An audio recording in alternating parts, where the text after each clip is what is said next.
اگه تو هم هنوز این گزینه باگی که داخل کال آف هستن نمیدونی که ایم قدیمیشه مثل کانفیگ میشه ولی در اصل کانفیگ چیزی نزدی، خود بازی داره این قابلیت رو، پس با من همراه باش تا به آموزششو بدم.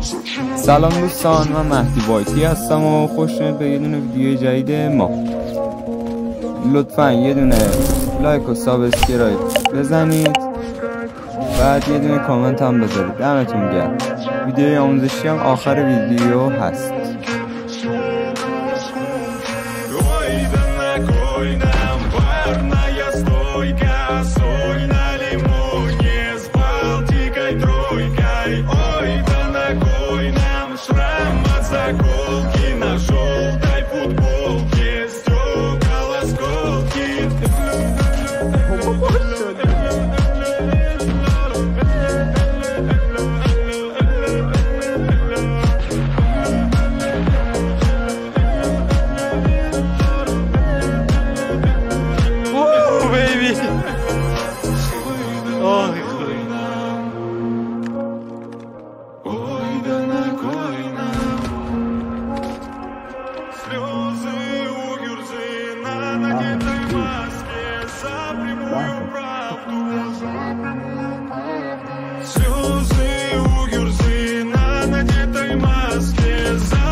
زندگی لذت.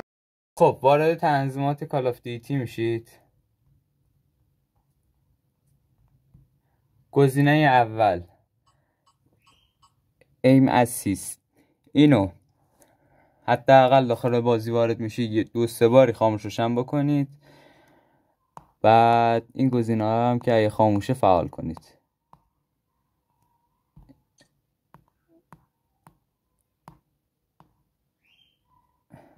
یکیش اینه، بعد یکیش هم اینه.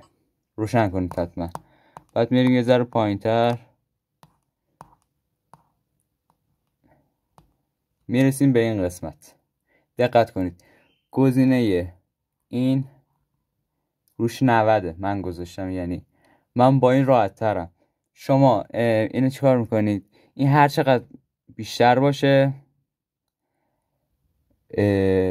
ایمگانتون دورتر میشه، هر چقدر کمتر باشه ایمگانتون نزدیک میشه. این دل بخواهیه به اندازه‌ای که خودتون راحت ترید میتونید انجام بدید و همینا دیگه.